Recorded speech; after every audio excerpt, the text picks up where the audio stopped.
When the storm will stop and the noise goes down, the lights go up in the middle of town. When the streets are gone and there's no... Hey friends, I'm JB, and I'm Sarah. and this is the Go Podcast. When the storm will stop and the noise goes down, the lights... And hello again, everybody. Hey! We're excited to be with you today. It's been a while. We skipped a week or two, or 3. I think we had every single weekend booked since June.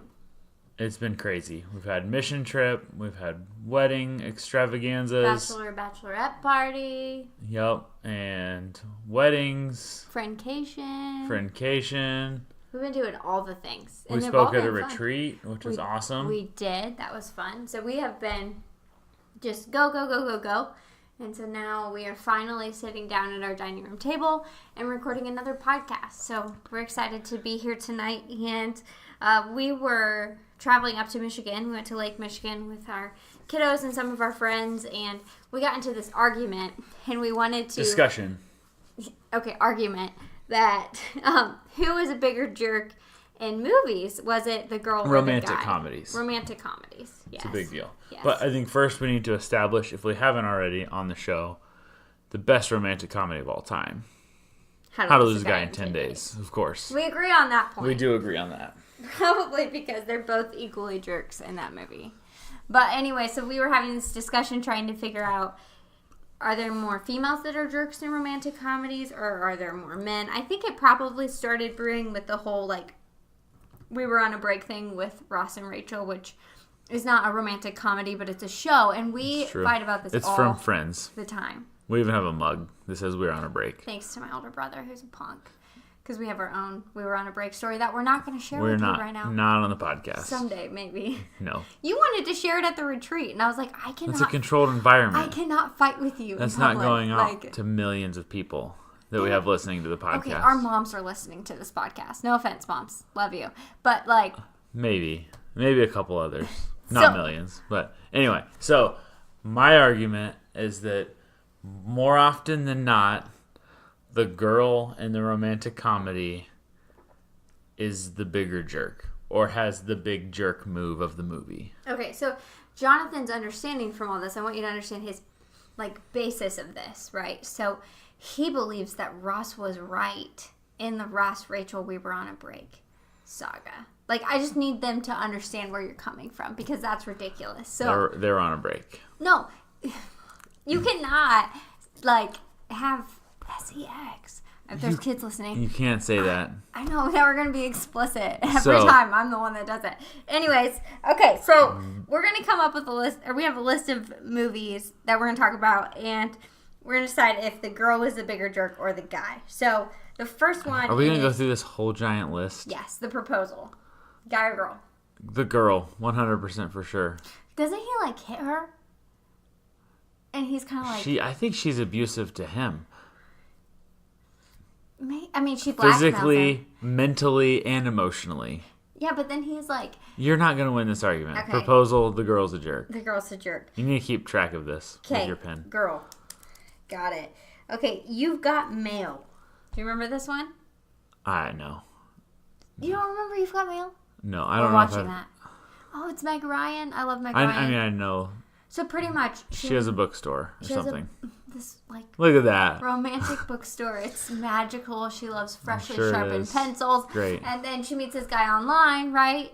And he AOL opens days. a bigger bookstore and puts her, like, romantic, magical little bookstore on the corner out of business. Hey, it's a dog-eat-dog Jerk. world. Jerk. It's a business move. And he is, like, talking to her online undercover, and he knows that he's talking to her, but she doesn't know she's talking to him, and she's falling in love with him, and he's like, I That's can't savvy. tell you who I am because that's a guy. Wait, Jerk. so he... Jerk. Hold on. So he is intentionally trying to win her love, knowing that she is the small-town bookstore owner.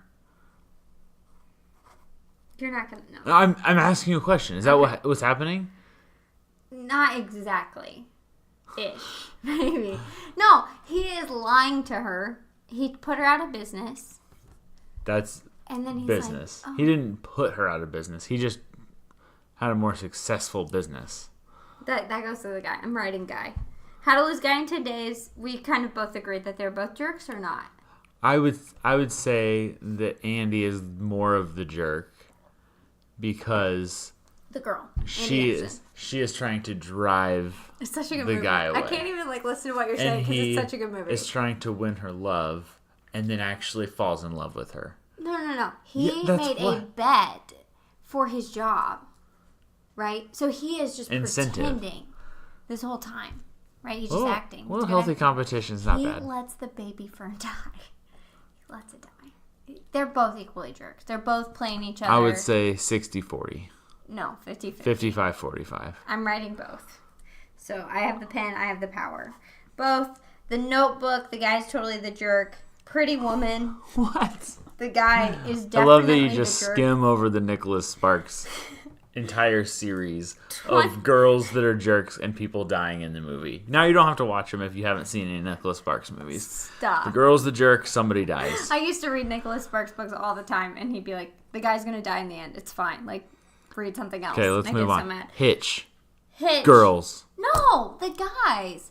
The guys are like manipulating the situation instead of just being like, hey, will you go out with me? And letting the girl decide What's yes or Hitch's no. purpose?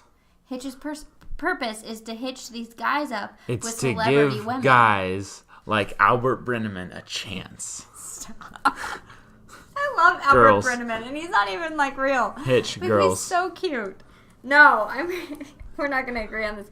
The Breakup. Who do you think is the bigger jerk on The Breakup?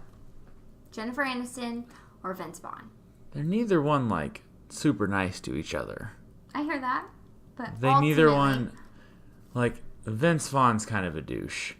But You just said douche, and I got in trouble for saying SEX. Go on. I don't know. I'd say that one's a wash.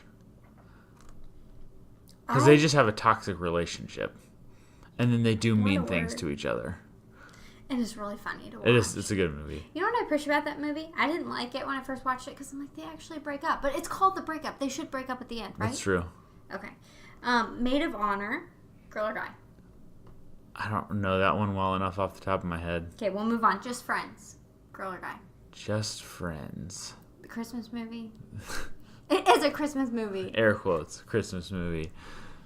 Ryan Reynolds. We talked about this one in the car. Yes, we did. She's just aloof and kind of dumb. What? And he... I think you're the jerk in this situation. No. for calling the girl dumb. He's a jerk. Yes.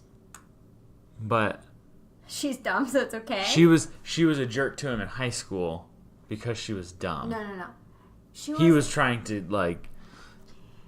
She wasn't intentionally being a jerk to him. She thought they were friends, and he wanted more.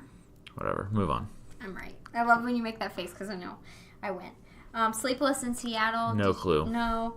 My best friend's wedding. The girl is the jerk. in Faux that one. show. You can't even fight Yep. that. Sweet Home Alabama. Last one. He is protecting the sanctity of marriage by not giving her a I divorce. don't know how to fight that one. But he's also So I think we just came not up talked with... to her for like 10 years or so. She moved to the city and left Alabama. He got drunk at their wedding reception. What do you want me to say to that? I don't know. I have no idea. I have no idea. Anyway, so we'll just conclude that with guys are the bigger jerks. Not true. And Give us your opinion. We want votes. we want votes. Give us examples of movies where Yeah, if you're the going to give a girl vote, is not you the have to jerk. give an example. Yes. And the girl is the bigger jerk in every romantic comedy. But we're going to move on. Yeah, let's talk about what we're actually going to talk about tonight. Today we are going to talk about today? culture. And Culture. not pop culture. Nope. Not like the culture in the United States or teen culture or anything like that. We're talking about the culture in the place in which you work, in the place in which you serve, in your household. We could make this a really long episode. Should we do that? Should we do another hour-long episode? Please no. Okay. I So don't want to hear us talk for an hour. we could talk for an hour though. But anyway, so we're gonna talk about culture. Sarah, when you hear the word culture in this context, what would be your definition off the top of your head? I just dropped my pen. I would say when I hear it, I immediately go back to college. I studied business, so I'm thinking like workplace culture. I'm just thinking about the, I guess it comes from like a culture of people and what is the norms, right? So the culture in one place could be like the norms are that you sit really close to each other, or the norms are that you have a lot of personal space and that you don't sit close to each other. So it's just kind of like, what are the basic norms of that group of people? That's what I would say is culture. Yep. So then they move that into like what I'm talking about with class, of putting a specific culture into a workplace or something like that. And how you would create that. I think it's good. I would probably go with like, what's the feel of the team, of the room, with the temperature maybe. Like, I like norms. Like what are some things that they do? I would go, how does it feel like when you're there? Like what kind of an atmosphere is created within that team or within that family and that household in that workplace? Yes, like when you go to a different state and you're like, oh, the people are so nice here, or oh, the people are so... I feel like everybody says that. Yeah. Everybody that travels, they're like, oh, the people... It's either the people are just so nice here. No, I feel like it's either the people are so nice here, they're not like they are back at home. Or they're like, man, the people are jerks here. They're not like they are back at home. It's like a black and white assessment. Yeah. And you run into like two people while you're there. Yep. We have this random thing. So there's a gas station between here and our hometown. And so we've been there, not often lately, but before we were there quite a bit. And we called it the nice gas station because we go in there and it's super clean. They're friendly. You can tell the guy that runs that gas station, he's there a lot and he's like goofing off with the workers in like a good way, and just having fun. It seems like people actually want to be in there, and it's a gas station. And I'm like, this is an awesome culture. Yeah, so it's very weird, but yeah, there's a good culture there. I would say if you are a part of a team, you have the opportunity to feed into the culture. Would you agree with that? Oh, yeah. I like that you pulled out your pen and started writing something. It makes me feel special. I don't know if you're writing what I said or not, but... I am always taking like notes or doodling, and I just had 4 thoughts come out of what we were talking about, so that's what I started writing down. But so yeah, I think if you're part of a team, you have the opportunity to feed into the culture.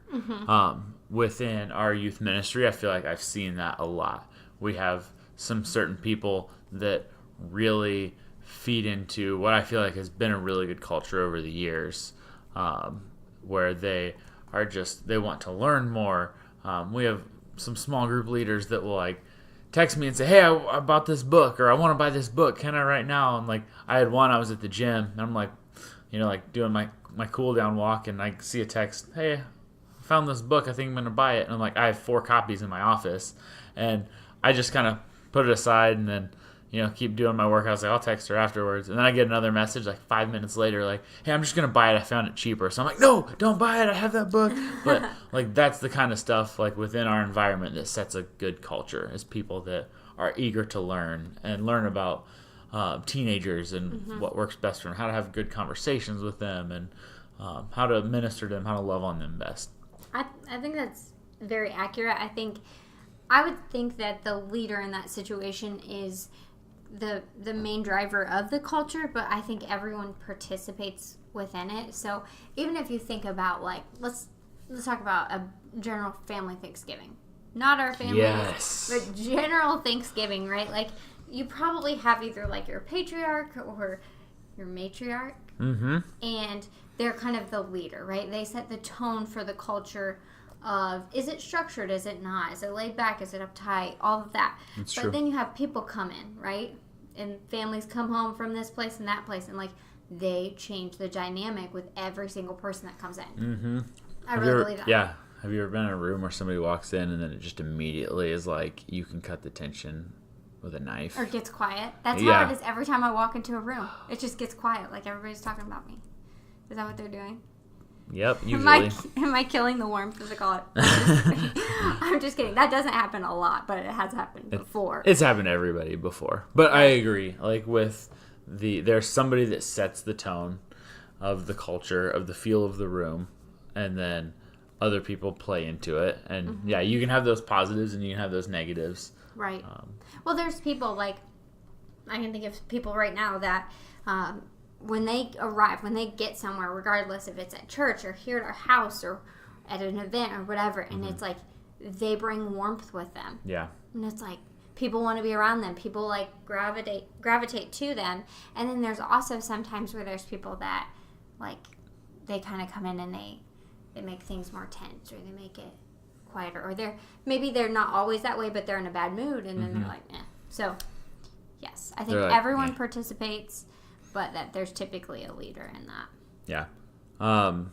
So how, in your experience, Sarah was kind of the spearhead, the person that started, she didn't know I was going to say this, so started a coffee shop. It's called The Perk. It's awesome. Great coffee. If you're in Fort Wayne, you should go there. Definitely. But what were some of the keys that you had in mind when you were building your team and trying to create a culture within The Perk? That's a big question. The Perk was really my first shot at like taking on an official leadership role, and I had a big task in front of me because we were going to try to run this every day of the week on volunteers. And so it was like, okay, I've got to get people invested in this, and I didn't want them to be invested just in me. Like, I didn't want them to be like, oh, Sarah's cool, like, I'm going to do this, whatever. I wanted them to tap into a bigger vision and, like, really own that vision and be like, I'm a part of this. And so I think one of the biggest things was I had a lot of people participate in the upfront stuff. So I made most of the decisions, but I had a lot of input from people, and I didn't just make them feel like they were a part of it, they were a part of it. And so that specifically with like the coffee team leaders, which were like kind of the managers, the ones that ran the shifts and all that, it was theirs, you know, it was their baby too. So I always say like it was kind of my baby, but I believe it was their baby too. They were back there trying to figure out recipes and coming up with it, and then yeah, we had a lot of that. People just like trying to like make new drinks and perfect the ones we had, and it was really cool to see so much buy-in from so many people. I also wanted it to be fun, like, and I'm an Enneagram 7, talking about the Enneagram again, which is all about fun, but I wanted people to want to serve. Like, I didn't want it to be like, I'm putting in my time. Like, I was like, I want people to want to be in here, and I want us to be able to be friends. When we build our youth ministry teams, like, it goes a lot better when we're, like, invite these people into our lives and we're friends with them, and it's not just like, hey, we're getting something done. It's like, we want to do life with you, and that's kind of what I wanted, and I wanted our team to be caring towards each other. That was something I spoke into them a lot, was I did not want the Perk to be a place of gossip, because when you're creating this environment for conversations, those conversations can be positive or negative, and so I was really intentional on trying to not speak negatively about anyone else back there, and to really build other people up in front of other people, and in a genuine sense. I didn't like make up stuff, and I had my frustrations with people too. It wasn't perfect, but I think that was how I did it. My favorite part about the Perk is that it's running strong, and I've been gone from it for, has it been a whole year? Over a year. Yeah. And Lisa Otto is leading that, and she's doing a great job, and it's just, I think that's what I wanted. I wanted it to not be about me, and it could go well while I was there, but that those people are doing it because they care about the vision and serving Christ, and I love that. I know that was a long answer, but very passionate about that. That was good. So yeah, I think when we're talking about that with like culture, I guess maybe just asking you, like, how do you build your culture for your ministry team? Like, what do you want that to look like? I think a lot of it's similar to what you said about the Perk. The first thing, which is kind of a natural given thing when you're talking about ministry in particular, but give them a purpose. So you kind of cast that vision. A lot of our small group leaders within our youth ministry are kind of handpicked. We don't have a lot that just say, hey, I'd like to help. It's usually like, hey, we'd like you to help, or hey, I think you do really well. Or we're peer pressuring them Or until we're going they to peer start. pressure them until they start. Yeah. We're a little forceful about that. But, making sure that they know, hey, you're not just a chaperone. Like, we don't want you just to come and babysit some students. Or hand out cookies. Like, we want you to be invested in these teenagers' lives. Mm-hmm. We want you to be their pastors. So, like, calling them to something higher than maybe what would typically be called. Yeah, for sure. I think it's easy to, picture the stereotypical church nursery worker, like, in a setting with high school students or middle school students, like, and that's you're just kind of trying to control the chaos of the room when you're in student ministry. But we want to give them a higher purpose than that.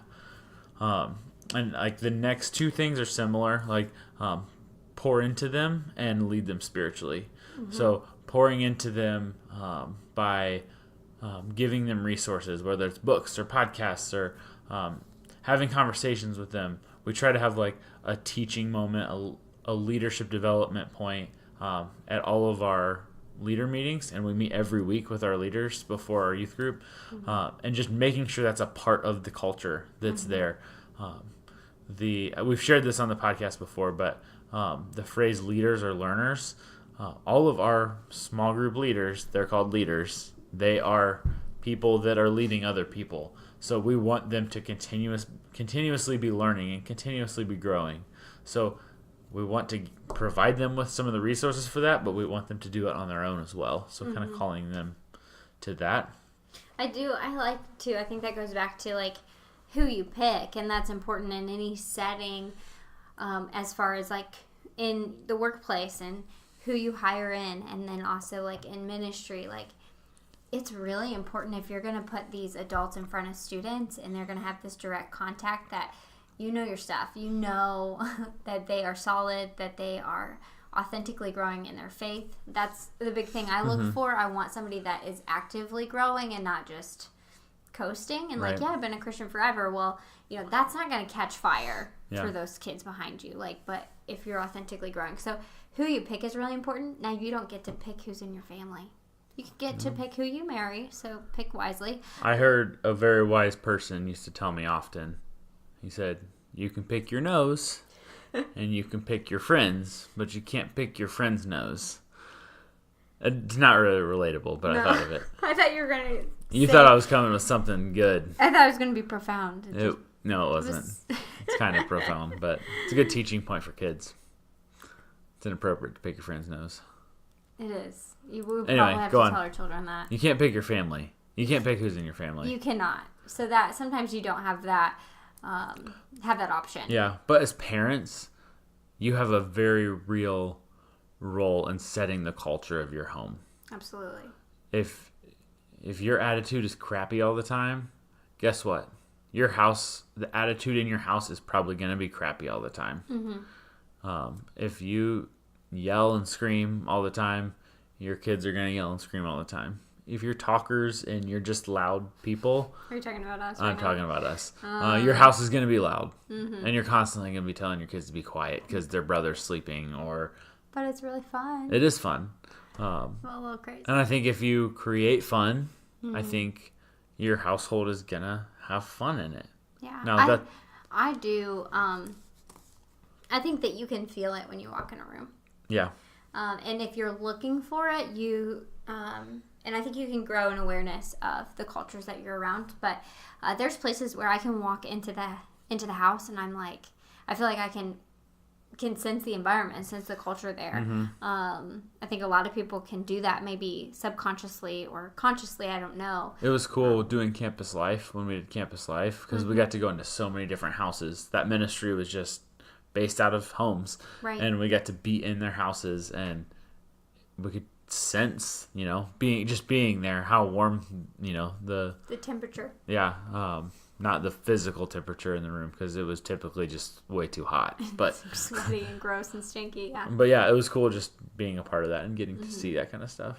That's something that I want for our home. I want when people walk in our doors, I want them to feel welcome. I want them to feel like things are going to stop.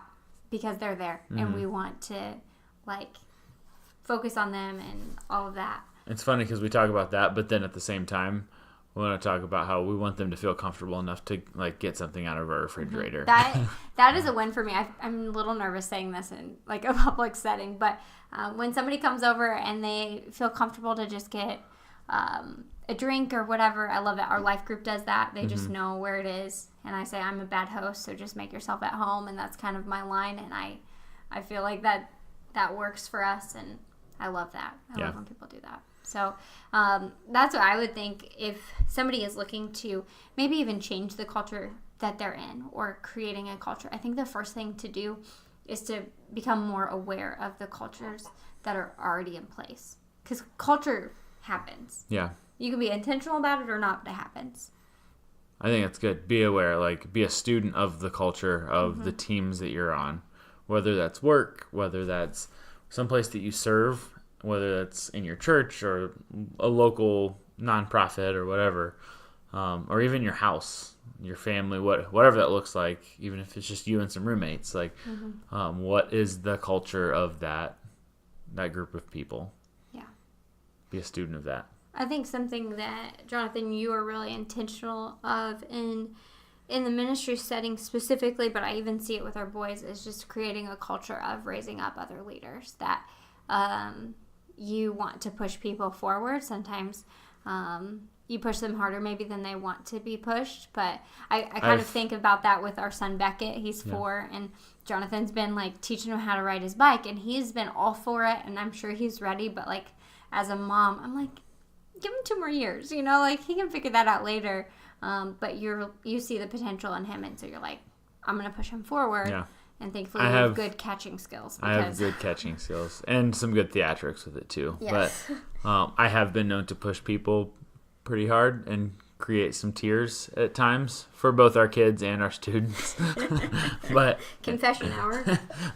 but yeah, I think that's important. Like, and I think my next point in my list was to let them know they're needed, and I think that's part of it. Like, you're gonna create people that step up and do things when you let them know that they're actually needed there.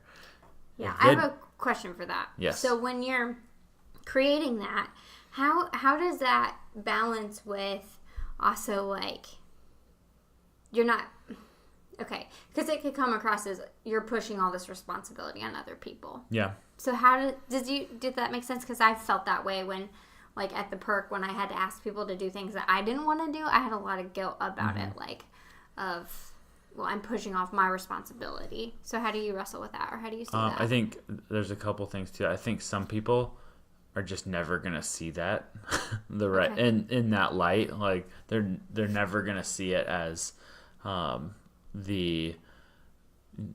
you're delegating this stuff in an effort to help create and sustain what you have going. Okay. So you're not going to be able to do anything about that. But I think some people might see it as, why am I doing your job? Yeah. Okay. Yeah. But then I think you do that in a way that which you're allowing other people the opportunity to grow and to serve, and you're doing other things where you can pour into those people, you know. And sometimes when you're delegating, it's going to take more work on your end to actually delegate. Oh, yeah. Like, we redid our deck a couple years ago, and like I thought it was important to have Bowen out there with me and learning how to do some of the stuff, and he was like 3, and Again, you see what I'm saying? But I let him run some screws in with the drill, like, and I'm not like Mr. Handyman by any means, but for him to learn how to use a drill, like, yeah, it took me a little bit longer on those couple boards, but I think he learned some valuable skills in it, and it didn't really save me any time. I do think it's an investment, and investments take time to see those rewards, and I think in that setting, like, you're going to see those rewards later. Same with leaders when you have to pause and you have to teach them, or you have to fight your desire to just do it yourself and say, no, this is important for them to do this.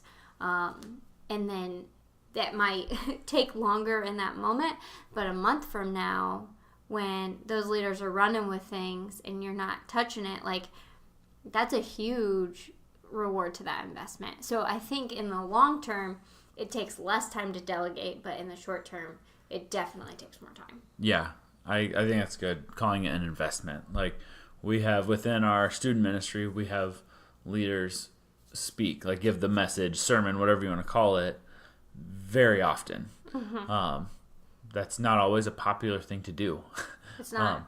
But It's not always received well. Right. It is by the students, but not by others. Yeah. And so I see it as a value to the students because they hear multiple other voices.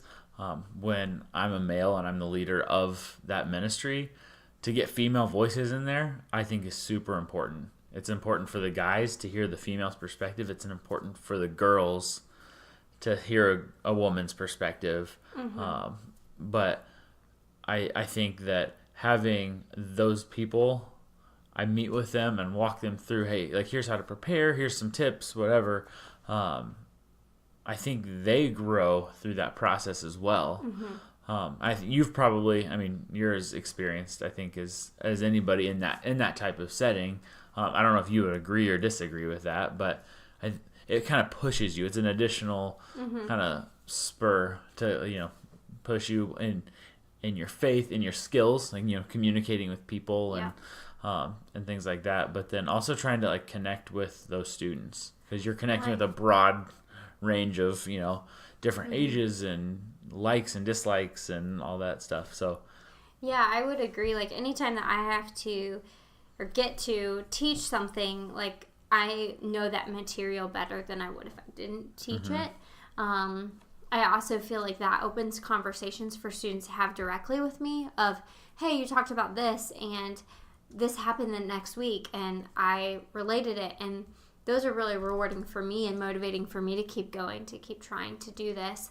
But also, like, that kind of spreads out the ministry to not just the main leader, but to the other people that are bringing their voices and putting their lives into this ministry.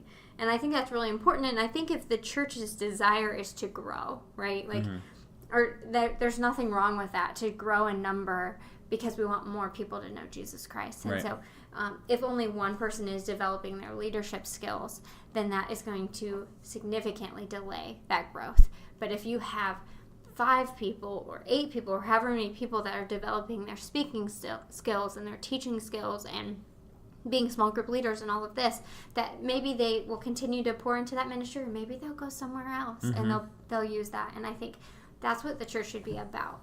And it should be less about this, like, one great person. If you were the only one that was doing everything and the students loved you, well, what happens when you can't continually do that? If I die, or, I was lose like, my voice. If you die, if you leave, if you, like, what happens? So, yeah, like, we were very intentional about that when we started in Campus Life Ministry. We said we wanted to create this ministry not around us, but around Jesus. And so we tried to build up leaders, and it was really cool because we actually got to hand the ministry off to one of our friends as we left.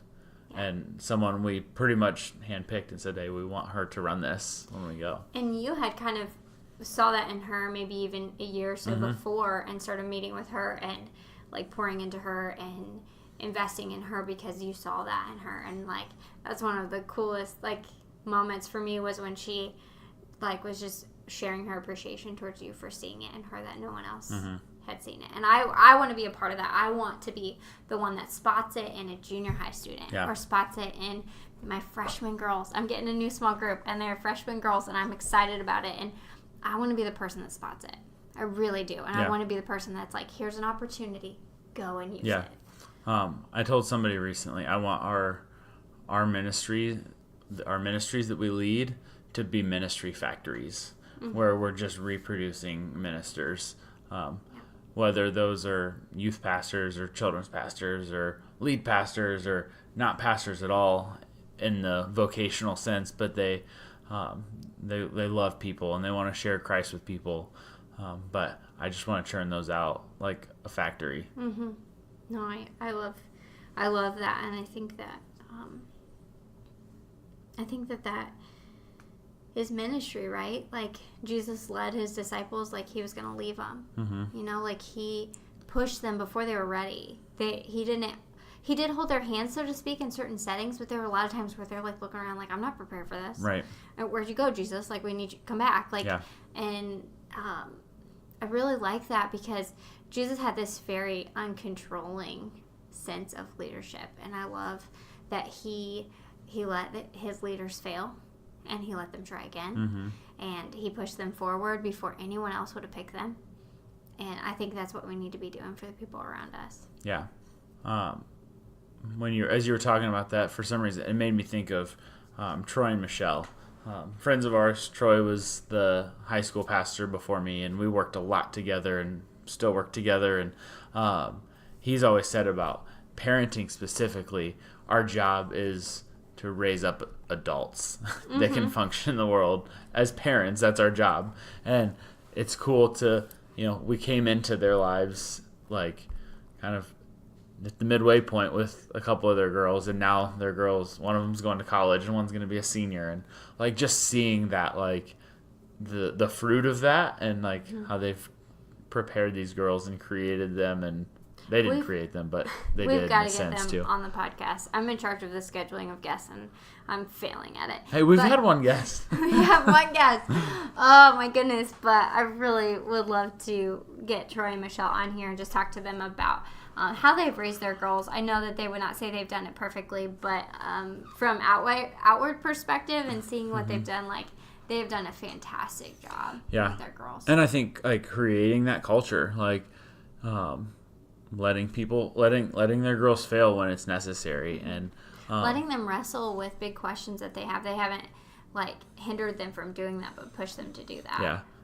And like you mentioned it with the perk, and I was going to mention this with student ministry, but I see this in families like Troy and Michelle have, and I feel like we have it in our family. But the idea of fun, like have fun with the people that, like, I think it's a given to do it with your family, but in your workplace and your team that you serve with, like, have fun, be crazy, do stupid things, like enjoy your life. Enjoy it. Like, it's not meant to be just serious and boring all the time.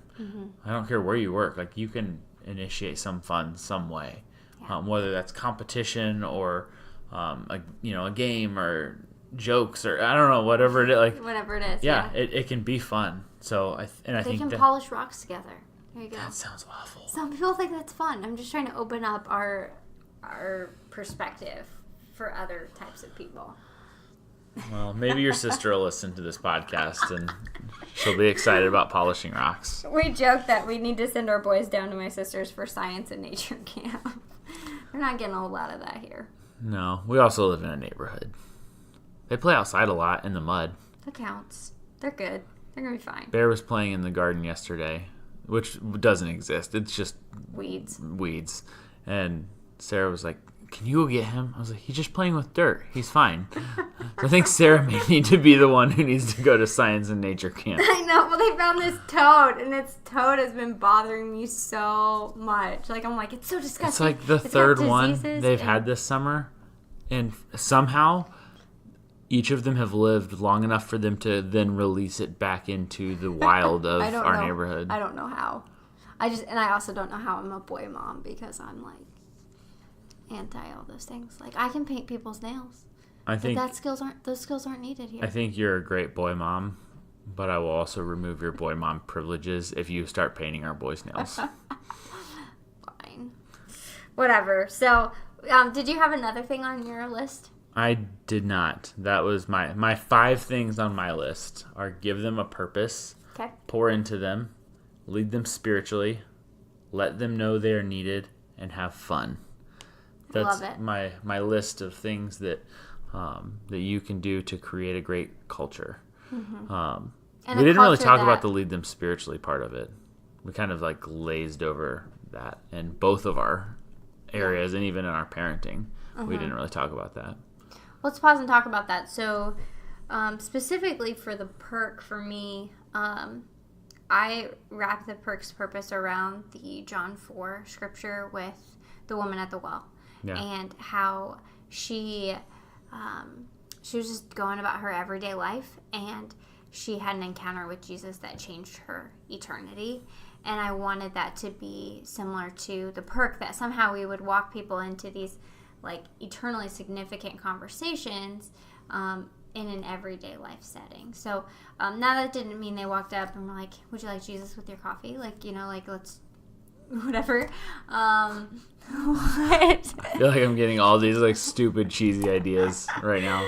So, but I feel like that was really important, and I love in that story where the woman, she takes her bucket, she takes what she needs, she is going to get water, and she takes it, and after she encounters Jesus, she drops her bucket and leaves. And I think that's how it is with us and God. Like, we bring our needs to him, and then we get him, and we don't need anything else, and we just forget why we even, like, what we needed in the first place. And so just kind of like pouring that into them. And then I did a lot of just writing like devotionals to the team and keeping them in the loop of the spiritual things that were happening that not all of them got to see. But that was really important, because if we're just serving coffee, that's dumb. Like, and that's what with the perk, the idea was that coffee's just the perk, not the purpose. It was cool. Like, we're big fans of the perk, obviously, but Yes. Just to see all of the purpose behind the whole thing, like that it's really very little to do with coffee. Right. It's much more to do with sharing the love of Christ with people and providing water for people in Africa who don't have clean drinking water, and being able to see that, like, there's been so many people like helped and served and loved through the perk, and it still has really great coffee. And it has good coffee. I mean, there's nothing wrong with that. No, It should great. be good. But, so yeah, that's, Yeah. spiritually speaking, like, how do you lead your leaders spiritually? I think I have a somewhat with both, I like to say with both the, like, helping them grow, pouring into them, and with this, it's unintentionally intentional in a lot of ways, where, you know, I'll send them like a blog post or just a thought, you know, some just depending on the season or what the felt need is or whatever, and sometimes it's pulling them into planning and saying, hey, like what should we be talking about, and that will lead to a discussion, which leads to a discussion, and talking about just their small group, like, hey, how's your small group going, and hearing about that, and kind of just bouncing off that, and kind of organically having a conversation with them, but then, you know, bringing a spiritual thought, a scripture, whatever that might be. You know, it's not like we're giving a sermon. Like, I feel like you were very much more intentional within the perk with that aspect than I have been within our ministry. Sound a little more polished than it was. I would agree with what you said, though, because I would see it happen. But I think, too, like, these leaders that are coming in, they're hearing the messages every week, too. Yeah. And then they're leading this discussion, and they're thinking through, what am I trying to get these students to understand? Yeah. And so then they're trying to push these students in their faith. I think there's a natural level of accountability that comes with that. When I'm leading a group of students and I'm talking about something that I'm still working on, I feel convicted immediately. And I'm like, and I usually share that with them, of this is an area that's weak for me. And that really inspires growth. So it's almost like you're doing ministry. And that's how it was with Jesus. He was doing like this speaking, right? And these people were hearing, the crowds were hearing it, but the disciples were hearing it, and they were tapping on his shoulder afterwards, like, we have no clue what you meant. Help us understand. Right. So I think that goes on too. yeah, I think in our home, just doing our, you know, regular morning devos or whatever your devos My happen to be. sporadic, whenever I feel like it. But and like doing those out in the open, and, you know, our boys can see it, and I ignore them sometimes when I'm doing mine because I think it's important that I have my time to do that, and then have my time to focus on them specifically, and having conversations with them. Yeah, I think that's something that my parents did well, and that's something I want to pass on to our kids, is that the faith wasn't just kept in a certain category of life. Like, God was talked about a lot, and God was brought up in normal conversations. Like, where do you see God in that? Or, and abnormal conversations. yes. But and there's scriptures to that of talk about God when you're walking down the road with your children and in your home and all these things. Like, that's what we should be doing, and not just like, okay, well, we went to church and that's off the list, but now let's go do other things. And we listen to Christian music in the car. We don't always, but we do, so to speak. And then, like, lately, our little one, who's 1.5 years, he started singing Reckless Love, and he can only sing the O part, but it's so stinking cute. It's on my Instagram, so you can check it out. But it's so cute, and it's so cute to see him, like, try to get into it. And then our older sons are singing it, and I love that. And I just want it to be a part of who we are. And I want, like, our home, I want them to see that we're serving, and I want them to understand what we do. So explaining to them, like, we help students learn more about God. That's what Daddy does. And then for me, I tell them, like, yeah, like, go help people when they're sad. And I help them to try to feel better and help them know God loves them. And that's kind of how I get to explain my job to them. And so I'm trying to get them to understand this heart of service and all of us. It's not perfect. I used to be really a lot better. Yeah, we're not perfect parents. At all. And I think people know that. But we're trying. Like, we've met your children. We have a lot of strong wills that we are working on. There's I think the mom of the Wesleyan brothers, I can't remember this. My mom told me about it, so I don't know all the details. But she said that this woman aimed to break their will, but not their spirit. And I think about that with our boys, because they're strong. And I want them to be strong. And I want them to be who they are and to be leaders and go for it, but I also want them to calm down and listen and be respectful and all that. Before Bear came on the scene, I was a little bit better with my devotion time of saying, instead of being like, hey, I'm doing my devotions, I would tell the boys, hey, Mommy's going to spend some time with Jesus right now, so I need you to go play with your toys or do something else.